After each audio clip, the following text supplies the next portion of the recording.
Hi friends, இது வந்து நேற்று எஸ்டர்டே எடுத்த வீடியோ தான். நைட்டு டின்னருக்கு நைட்டு சாப்பாடு இட்லி ஊற்றிட்டு குருமா மாதிரி சம்திங் பருப்பு இல்லாமல் வைக்கலாம் அப்படின்னு சொல்லிட்டு வெங்காயம் தக்காளிலாம் அரைச்சிட்ருந்தேன். ஏன்னா என்னால் ஃபுல்லாக வ்ளாக் எடுக்க முடியல தம்பியை வச்சுட்டு. ஸோ அதனால் அப்பப்போ கொஞ்சம் எடுக்கலான்னு சொல்லிட்டு எடுத்தேன். அதுக்கு தேவையான பொருள்லாம் எடுத்து கட் பண்ணிவிட்டு உட்காந்துருந்தேன். அதுக்கு வந்து 2 பெரிய சைஸ் வெங்காயம், 4 பழுத்த தக்காளி, கொஞ்சம் பூண்டு, காரம் தான் இதுக்கு, அதனால் 4 பச்சை மிளகா, 1/4 டீஸ்பூன் சோம்பு, சீரகம், மஞ்சள்தூள், கொஞ்சம் பெருங்காயத்தூள், காரத்தூள் போட்டுக்கிட்டு தண்ணி ஊற்றி வேக வச்சிட்டேன்.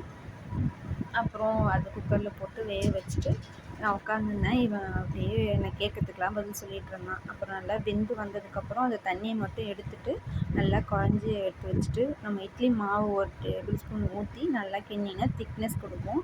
எண்ணெய் ஊற்றி நம்ம கடுகு உளுத்தம் பருப்பும் தாளிச்சிக்கலாம். கொஞ்சோண்டு வடகமும் தாளிச்சிக்கிட்டேன். அதையும் எடுத்து கொட்டி கருவேப்பிலை, அப்புறம் மல்லித்தூள் இதெல்லாம் போட்டு இறக்குனா பருப்பு இல்லாத சாம்பார் சூப்பராக இருக்கும். குருமா மாதிரியே இருக்கும். ஒரு பக்கம் இட்லி வேக வச்சுட்டேன். சாப்பாடு ரெடி பண்ணியாச்சு. சாப்பிட்லாமா?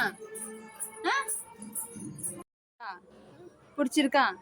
சரி, எங்கே மாமா பாரு, நல்லா இருக்கா? சரி, எப்படி சாப்பிடுவ? என்ன பார்த்து சொல்லு. எப்படி சாப்பிடுவ?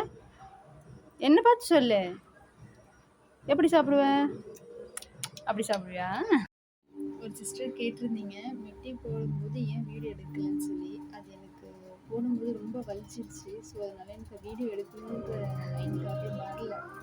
சிஸ்டர் எடுக்க முடியாது. குருமா குழம்புக்கு பட்டை, லவங்கம், பெருஞ்சீரகம் போட்டுக்கோங்க. வெங்காயம் 2, இஞ்சி பூண்டு தட்டி வச்சுருக்கேன். நல்லா வதக்கி தேவையான அளவு உப்பு போட்டுக்கோங்க. 2 தக்காளி வதக்கி எடுத்துக்கோங்க. 1/4 டீஸ்பூன் மஞ்சள்தூள், மிளகாய்த்தூள், கரம் மசாலா, முருங்கைக்காய், கேரட், உருளைக்கிழங்கு போட்டு நல்லா வதக்கிக்கோங்க. தேவையான அளவு தண்ணி ஊற்றி வதக்கி எடுத்துக்கோங்க. நான் தேங்காய் பெருஞ்சீரகம் அரைச்சி எடுத்து வச்சுருக்கேன். அதையும் ஊற்றி லெமன் புழிஞ்சி ஊற்றிக்கோங்க. குழம்பு ரெடி ஆகிடும். இந்தாண்ட அடுப்பில் வந்து கடுகு உளுத்தம் பருப்பு போட்டு வெங்காயம் தாளித்து கருவேப்பிலை, வெண்டைக்காய்க்காக போட்டு வச்சுருக்கேன். 1/4 டீஸ்பூன் மஞ்சள்தூள், மிளகாய்த்தூள் போட்டு நிறைய எண்ணெய் ஊற்றி ஃப்ரை பண்ணி எடுத்துட்டேன்.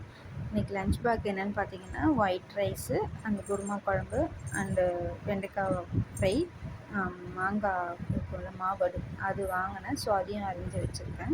ஹஸ்பண்ட் லஞ்ச் பாக்ஸ் இதுதான். பிடிச்சிருந்தா லைக் பண்ணுங்கள், ஷேர் பண்ணுங்கள், கமெண்ட் பண்ணுங்கள், மறக்காமல் சப்ஸ்கிரைப் பண்ணுங்கள். அடுத்து உங்களுக்கு என்ன வீடியோன்றதை சொல்லுங்கள், நான் கண்டிப்பாக பண்ணுறேன். ஹஸ்பண்டுக்கு லஞ்ச் பேக் கொடுத்து பாய் சொல்லியாச்சு.